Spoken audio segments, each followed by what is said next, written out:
स्वामी प्रसाद मौर्य जी का बहुत बहुत धन्यवाद दूंगा। जैसा कि उन्होंने अपनी बात में कहा कि जिस तरह वो चल देते हैं सरकार उन्हीं की बन जाती है। और इस बार भी पहले की तरह अकेले नहीं चले हैं, बड़ी संख्या में अपने साथ लोगों को लेकर के आए हैं। ये जो लोग गिनती गिन रहे थे, कभी 80, कभी 20, और कहते थे 3/4 सीटें जीत करके आ रहे हैं। अभी कुछ दिन पहले हम लोगों ने कहा था कि मुख्यमंत्री जी कोई रटने वाला अध्यापक लगा लो जो आपको रटाए, क्योंकि 4.5 साल में आपने बिजली का कारखाने का नाम नहीं रट पाए। अब मुझे लगता है कि रटने के साथ साथ उन्हें गणित का भी अध्यापक रहना पड़ेगा। ये जो 80 और 20 की बात कर रहे हैं, 80% लोग तो समाजवादी पार्टी के साथ समर्थन में खड़े ही हो गए। उन समाजवादी पार्टी के साथ जो गठबंधन था उसके साथ खड़े ही हो गए थे। और जिन जिन लोगों ने आज मंच को देखा होगा, इस मैदान को देखा होगा और स्वामी प्रसाद मौर्य जी की बात सुनी होगी, 20% भी उनके खिलाफ हो गए होंगे।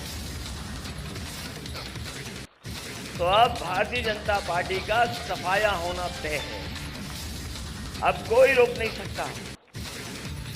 और जो लोग 3/4 की बात कर रहे थे, सच्चाई है कि वो 3 और 4 की सीट की बात नहीं सोचा था क्या हो जाएगा कल।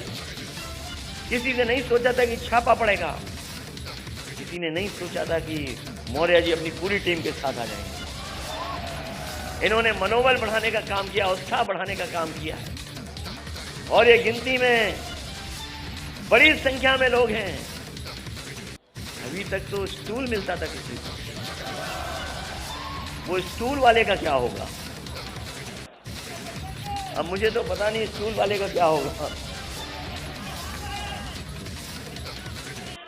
इसलिए जो 11 तारीख को जाना था जिन्हें, वो आज ही चले गए मौर्य जी के डर। यहाँ पर स्वामी प्रसाद मौर्य जी के साथ, धर्मपाल सैनी जी के साथ, धर्म सिंह सैनी जी के साथ बड़ी संख्या में लोग आ रहे होंगे। हमारे मुख्यमंत्री पहले ही गोरखपुर चले गए, हालांकि उनकी किसी ने टिकट बुक कर रखी है। वो 11 तारीख की टिकट थी, लेकिन आप लोगों के आ जाने से आज ही वो गोरखपुर चले गए। और जरूरी है इन्हें वापस भेजना, इसलिए जरूरी है इन्हें वापस भेजना कि अगर पीछे मुड़ के देखें हम तो उत्तर प्रदेश को इन्होंने बर्बाद कर दिया।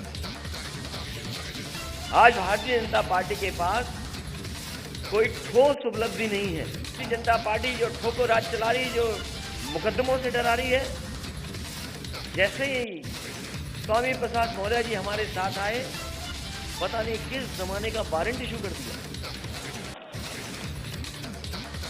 किस जमाने का वारंट इशू। और दूसरे हमारे गठबंधन के, अपना दल के, उनका जब से साथ मिला है, लगातार उनकी जांच हो रही है, लगातार उन्हें परेशान किया जा रहा है, कब्जा किया जा रहा है। और कौन भूल जाएगा डिजिटल इंडिया की गड़बड़ी। छापा मारना था किसी और के यहां, छापा मार लिया अपने यहां। इसलिए अब तो चुनाव आ गया है, इसी दिन का तो इंतजार कर रहे थे हम लोग कि चुनाव कब आएगा। अब साइकिल का हैंडल भी ठीक है और दोनों पहिए भी ठीक हैं। अब और पैडल चलाने वाले देखो कितने हमारे नौजवान साथी दिखाई दे रहे हैं। अब कोई नहीं रोक सकता रफ्तार को। जब समाजवादी और अंबेडकरवादी साथ आ गए तो कोई नहीं रोक सकता। अब यूपी के चुनावी दंगल में सभी पार्टियां एक दूसरे के विकेट चटकाने में लगी हुई हैं, लेकिन देखना होगा कि सत्ता के इस खेल में कौन बाजी मारता है।